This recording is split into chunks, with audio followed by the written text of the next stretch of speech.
نحمدہ ونصلی ونسلم علی رسولہ الکریم اما بعد فاعوذ باللہ من الشیطان الرجیم بسم اللہ الرحمن الرحیم۔ السلام علیکم ورحمۃ اللہ وبرکاتہ۔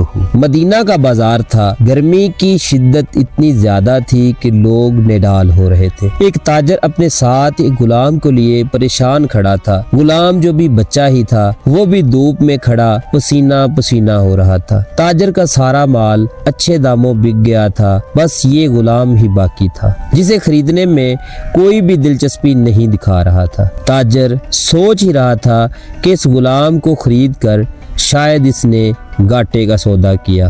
اس نے تو سوچا تھا کہ اچھا منافع ملے گا، لیکن یہاں تو اصل لاگت ملنا بھی دشوار ہو رہا تھا۔ اس نے سوچ لیا تھا کہ اب اگر یہ غلام پوری قیمت پر بھی بکا تو وہ اسے فوراً بیچ دے گا۔ مدینہ کی ایک لڑکی کی اس غلام پر نظر پڑی۔ اس نے تاجر سے پوچھا، یہ غلام کتنے کا بیچو گے؟ تاجر نے کہا کہ میں نے اتنے میں لیا ہے اور اتنے کا ہی دے دوں گا۔ اس لڑکی نے بچے پر ترس کھاتے ہوئے اسے خرید لیا۔ تاجر نے بھی خدا کا شکر ادا کیا اور واپسی کی راہ لی۔ مکہ سے ابو حذیفہ مدینہ آئے تو انہیں بھی اس لڑکی کا قصہ معلوم ہوا۔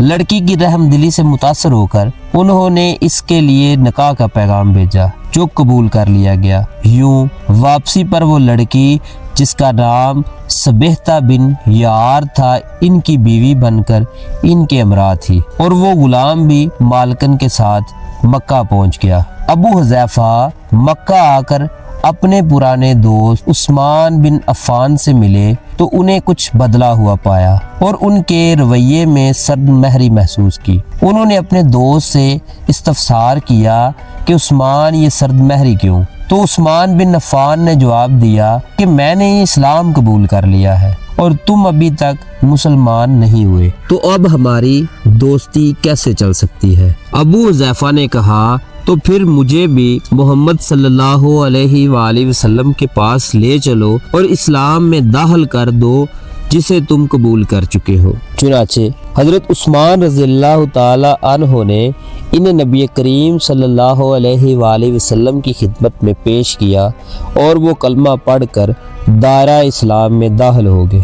گھر آ کر انہوں نے اپنی بیوی اور غلام کو اپنے مسلمان ہونے کا بتایا تو ان دونوں نے بھی کلمہ پڑھ لیا۔ حضرت ابو حذیفہ رضی اللہ تعالی عنہ نے اس غلام سے کہا کہ چونکہ تم بھی مسلمان ہو گئے ہو اس لیے میں اب تمہیں غلام نہیں رکھ سکتا، لہٰذا میری طرف سے اب تم آزاد ہو۔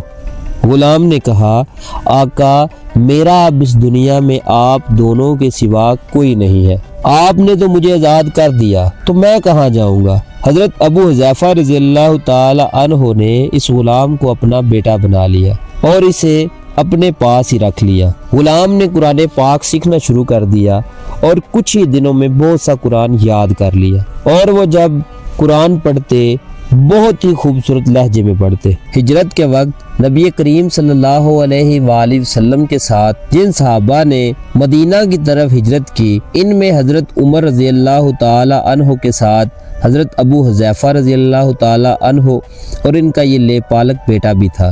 مدینہ پہنچ کر جب نماز کے لیے امام مقرر کرنے کا وقت آیا تو اس غلام کی خوبصورت تلاوت اور سب سے زیادہ قرآن حفظ ہونے کی وجہ سے انہیں امام چن لیا گیا، اور ان کی امامت میں حضرت عمر رضی اللہ تعالی عنہ جیسے جلیل القدر صحابی بھی نماز ادا کرتے۔ مدینہ کے یہودیوں نے جب انہیں امامت کرواتے دیکھا تو حیران ہو گئے کہ یہ وہی غلام ہے جسے کوئی خریدنے کے لیے تیار نہ تھا۔ آج دیکھو کتنی عزت ملی کہ مسلمانوں کا امام بنا ہوا ہے۔ اللہ پاک نے انہیں خوشگلو اس قدر بنایا تھا کہ جب آیات قرآنی تلاوت فرماتے تو لوگوں پر ایک محیط طاری ہو جاتی اور راہگیر ٹھٹک کر سننے لگتے۔ ایک دفعہ ام المومنین حضرت عائشہ رضی اللہ تعالی عنہا کو رسول اللہ صلی اللہ علیہ وسلم کے پاس حاضر ہونے میں دیر ہوئی۔ آپ صلی اللہ علیہ وآلہ وسلم نے توقف کی وجہ پوچھی تو وہ بولی کہ ایک قاری تلاوت کر رہا تھا، اس کے سننے میں دیر ہو گئی، اور خوش الحانی کی اس قدر تعریف کی کہ حضرت صلی اللہ علیہ وآلہ وسلم خود چادر سنبھالے ہوئے باہر تشریف لے آئے۔ دیکھا تو وہ بیٹھے تلاوت کر رہے ہیں۔ آپ صلی اللہ علیہ وآلہ وسلم نے خوش ہو کر فرمایا، اللہ پاک کا شکر ہے کہ اس نے تمہارے جیسے شخص کو میری امت میں بنایا۔ کیا آپ جانتے ہیں کہ یہ خوش قسمت صحابی کون ہے؟ ان کا نام حضرت سالم رضی اللہ تعالیٰ عنہ تھا، جو سالم مولی ابو حذیفہ رضی اللہ تعالیٰ عنہ کے نام سے مشہور تھے۔ انہوں نے جنگ موتا میں